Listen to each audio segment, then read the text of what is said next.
আমি আর মাথা ঘামাতে পারছি না। তো এই বাক্যটিকে তোমরা কিভাবে ইংরেজিতে বলবে, আজকের এই ক্লাসে তোমাদের সেটাই শেখাবো। খুবই কমন একটি সেন্টেন্স, সেই সঙ্গে এইরকম আরও অনেক সেন্টেন্স রয়েছে, যেমন একটা ভুল উত্তর নিয়ে মাথা ঘামিও না। আমি 1 সপ্তাহ ধরে প্রবলেমটা সলভ করার জন্য মাথা ঘামাচ্ছি। তো খুবই গুরুত্বপূর্ণ হতে চলেছে আজকের এই ক্লাসটি। তো মনোযোগ সহকারে দেখলে পরে এই জাতীয় সেন্টেন্সগুলো তোমরা নিজেরাই তৈরি করতে পারবে। তো শুরুতেই যে সেন্টেন্সটির কথা বললাম, আমি আর মাথা ঘামাতে পারছি না, অর্থাৎ এই বিষয়টা নিয়ে আর গভীর চিন্তা ভাবনা করতে করতে এমন একটা অবস্থায় চলে এসেছি, আর মাথা ঘামাতে পারছি না বা আর চিন্তা করতে পারছি না। তো এই সেন্টেন্সটাকে আমরা কিভাবে বলবো? তো আমি পারছি না, I can't. I can't beat my brains. I can't beat my brains out. আর পারছি না, তো anymore. I can't beat my brains out anymore. অর্থাৎ আমি আর মাথা ঘামাতে পারছি না।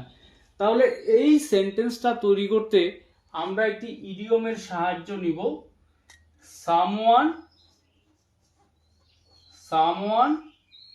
cannot beat his brains out, এর অর্থ হচ্ছে আর মাথা ঘামাতে পারছি না। তো আমি পারছি না, I can't beat my brains out anymore, আমি আর মাথা ঘামাতে পারছি না। তো এই সেন্টেন্সটাকে আমরা চাইলে আরো অন্যভাবে বলতে পারবো, যেমন I can't rack my brains. I can't rack my brains anymore. অর্থাৎ আমি আর মাথা ঘামাতে পারছি না। তো এখানে যে ভার্বটি ব্যবহার করেছি র্যাক, এর অর্থই হচ্ছে চাপ দেওয়া, অর্থাৎ মাথায় আর চাপ দিতে পারছি না, আর মাথাটা ঘামাতে পারছি না।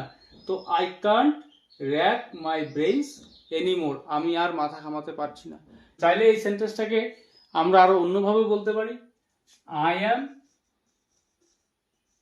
ডান। আই এম ডান, অর্থাৎ আমি শেষ হয়ে গেছি বা হাল ছেড়ে দিয়েছি। I am done trying to figure out. I am done trying to figure this out. I am done trying to figure this out. অর্থাৎ আমি আর মাথা ঘামাতে পারছি না, অর্থাৎ এটা সলভ করতে আমার মাথা আর কাজ করছে না। তাহলে আমি আর মাথা ঘামাতে পারছি না এই সেন্টেন্সটাকে আমরা এই 3ভাবেই বলতে পারবো। তো এরপর আরেকটি সেন্টেন্স রয়েছে, একটি ভুল উত্তর নিয়ে মাথা ঘামিও না। তো একটি প্রশ্নের উত্তর ভুল রয়েছে, তো এটা নিয়ে অনেকক্ষণ ধরে মাথা ঘামাচ্ছ, তো আর মাথা ঘামিও না। তো ইম্পারেটিভ সেন্টেন্স, তো এই সেন্টেন্সটাকে আমরা কিভাবে বলবো? তো don't beat your brains. Don't beat your brains out. কিসের জন্য? একটি ভুল উত্তরকে নিয়ে বা ভুল উত্তরের জন্য। তো don't beat your brains out over a wrong answer. Over a wrong answer. Don't beat your brains out over a wrong answer. অর্থাৎ একটি ভুল উত্তর নিয়ে মাথা ঘামিও না। তো পরের সেন্টেন্স, সে সমস্যাটি সমাধানের জন্য সত্যি মাথা ঘামিয়েছিল।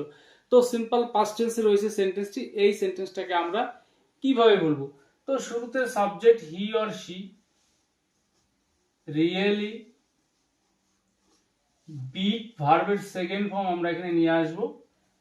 বিট অর্থাৎ এই বিট ভার্বের first form, second form, third form সব ক্ষেত্রে সেম স্পেলিং, সেম প্রোনাউন্সিয়েশন।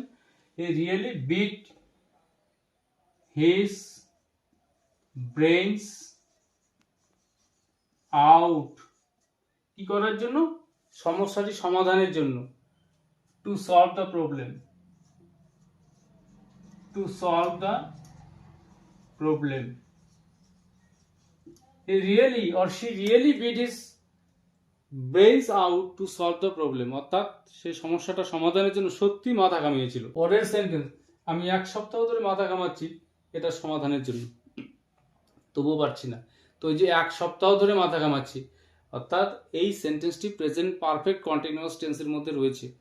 তো এই সেন্টেন্সটাকে আমরা বলবো I have been beating my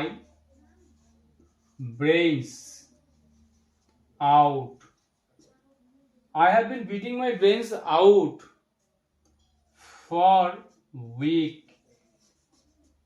I have been beating my brains out for week to solve this. অর্থাৎ এটা সমাধানের জন্য আমি 1 সপ্তাহ ধরে মাথা ঘামাচ্ছি।